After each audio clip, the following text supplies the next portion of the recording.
Donc quand vous êtes arrivé, les scripts étaient déjà écrits Le premier. Juste le premier, d'accord. Et qui a été réadapté pour vous ou pour... Non, il n'a pas tellement changé. Je ne sais plus comment ça s'est passé, je pense que j'ai passé des essais, on était quelques-uns, et puis après il y a l'entonnoir sur serre, puis il y a l'arrivée, on vous choisit, Alors, je pose cette question parce que, est-ce qu'il y avait une affinité de votre part avec le personnage? C'est-à-dire, le personnage, c'est un scientifique, et vous avez eu une formation scientifique, vous avez une formation de médecin. Oui, j'ai arrêté mes études de médecine pour commencer la comédie. Oui. Vous aimez l'aventure, les voyages. Oui, c'est vrai.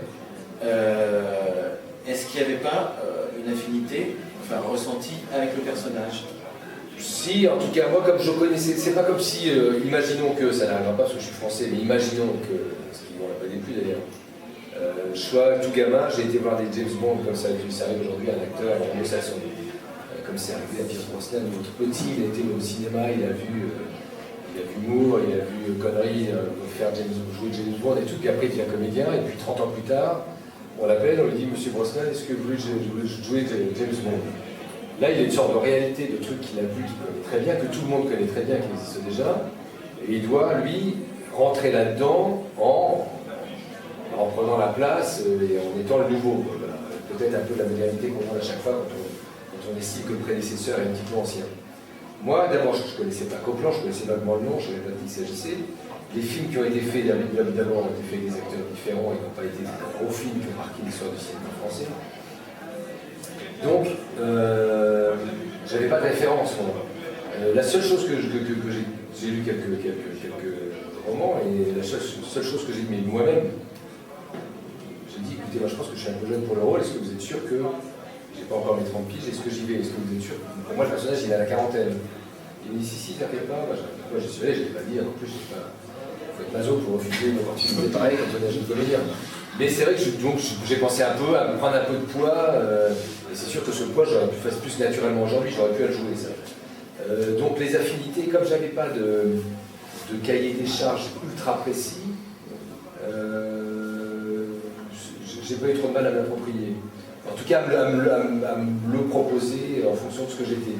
Et oui, les accointances, il se trouve que c'est vrai que j'adore voyager, et ces tournages pour moi c'était des tranches de vie magnifiques.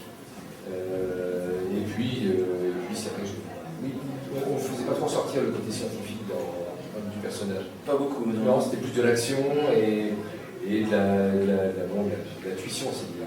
Il fait après des cocktails Molotov, enfin, oui, un peu, voilà. Non, je dirais que c'était pas une sorte de MacGyver à la française. Non, pas du tout. Ou même, puisque je suis en plein police scientifique en ce moment avec l'ARIS, on est beaucoup plus une démarche de scientifique.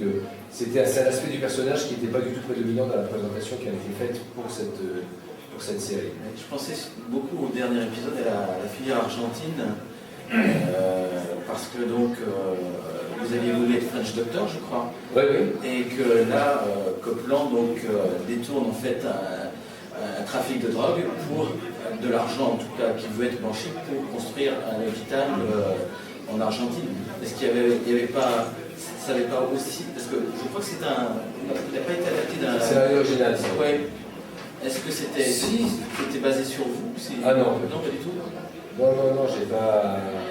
Je pense qu'au bout d'un moment, les scénaristes, quand une production appelle un scénariste pour un 2, 3e, 4e épisode d'une série qui existe, il regarde ce qui a été fait avec le comédien, il se dit, bon ben voilà, c'est ce Carrois là qui joue le plan, je vois ce qu'il fait, on va aller dans un sens du truc qui peut lui correspondre. Mais non, je n'ai pas fait de proposition particulière. Par contre, quand je recevais les scénarios, ce que je fais toujours, et je continue de le faire en vendant de certains scénaristes, j'interviens. Quand c'est bien, j'ai reçu il y a 3 jours le scénario du nouvel épisode de Risk, j'ai rien à dire, donc tant mieux. Et quand j'ai à dire, je le dis, et voilà, on prend le temps qu'il faut pour t'en engager. Surtout quand on est le leader d'une série, qu'on soit seul, enfin j'étais perdu, parce que j'étais quand même le personnage principal, ou comme je suis dans Risk, ou même comme avec Love Carotte, on était avec Rochefort en tandem, je me mettais un peu derrière lui, parce que c'était ça. Un grand monsieur, puis il y avait la priorité évidente dans l'affaire. Mais c'est aussi la responsabilité de l'acteur de dire, mais attendez, ça soit c'est plus dans le ton du film, soit c'est pas ce que fait mon personnage, parce que personne ne connaît mieux votre personnage que vous quand vous avez fait 2, 3, 4 films, même un. Donc si un scénariste arrive avec il faut faire des trucs qui ne sont pas très... Ou alors il faut qu'il vous explique pourquoi, d'un seul coup, le personnage a une vraie raison. Donc c'est pour ça que je me permets de mettre assez facilement mon nez dans l'écriture, en général et particulièrement dans les séries. Alors quel a été le travail il y a le travail d'intervention sur les scénarios, quel a été le travail de préparation? Je sais que vous êtes très sportif, il n'y a pas eu de préparation physique Non, de toute façon, quand je tourne pas, ou même quand je tourne, j'essaie de faire toujours un peu de sport pour entretenir la tête. Vous faisiez les cascades, les quelques cascades qu'on voit dans les épisodes Dans l'ensemble, c'était moi. Ouais. Oui. Enfin, en général, c'était peut-être moins maintenant, depuis que je suis une père de famille et tout. Mais à l'époque, quand je pouvais les faire, je ne voulais pas faire mon Belmondo, hein, mais j'aime bien me mettre dans le stress du personnage. Il y a des bagarres. Les bagarres, oui, les bagarres, c'est chouette. Mais même, il y a des cascades en voiture, pas trop dangereuses. Après, il y a un stade où la production dit stop. On n'assure plus, oui, on a de la glacée à Berlin, il y a des stades de glace. C'était en hiver à Berlin, il y avait la moitié du lac qui était gelé, donc on n'était pas gelé puisqu'on s'échappait avec Lubezki. Et on avait une combinaison sous le costume, et une fois que vous y êtes allé, la première fois ça va, et après il faut y retourner toute la nuit, ressortir. Et heureusement je tournais avec ce grand acteur polonais qui s'appelle Daniel Lubezki, et qui en bon polonais m'a dit t'inquiète pas, j'ai ce qu'il faut, et on avait la bouteille de vodka dans la caravane, et à la fin les dialogues étaient plus précis, mais on y retournait. Bon, il y a des moments, c'est vrai, de toute façon, le boulot de comédien, il vaut mieux être en forme physique, a priori, même si de temps en temps il y a des films tout en intérieur et assis et très calme, c'est toujours mieux, surtout des films comme ça, un peu d'action. Et moi, oui, j'aimais bien faire mes scènes d'action avec moi-même. Et puis quand la prod me disait non, stop, c'est bon, on ne suit pas. Il y avait des cascadeurs qui prenaient le risque pour nous. Alors, est-ce que vous avez rencontré Paul Kenny? Alors, j'ai rencontré Paul Kenny. Alors, il y en a, vous disiez, les deux sont belges, il y en a qui sont français. Les deux sont belges. Alors, j'en ai rencontré un au tout début de Copland. C'est Jean Libert. C'est Jean Libert, voilà. C'est un moment, je crois que... Il était venu, on s'était retrouvé à côté de la production, voilà.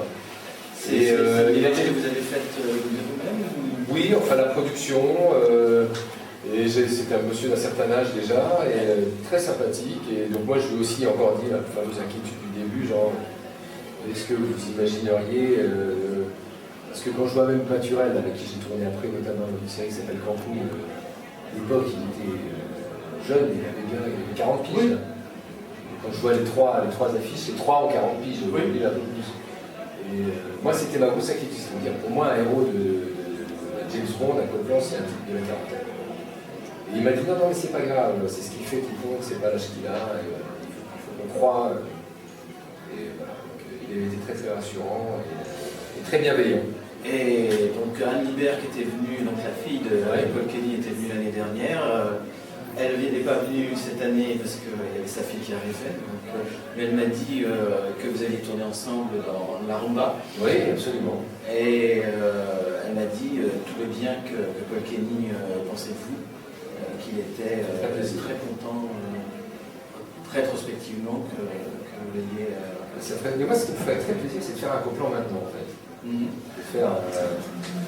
n'y a pas un producteur dans la salle. L'effort justement du poids que j'ai pris, et j'ai pris déjà quelques kilos depuis cette époque-là, et je pense que mais un Copland, on parlait tout à l'heure des deux axes, soit c'est un côté réaliste avec une vraie affaire d'espionnage, soit un Copland dans la parodie, dans l'humour. J'ai fait pas mal de films de comédie, mais j'aimerais faire un vrai Copland sérieux et tout. Je pense que ce serait peut-être que je propose ça.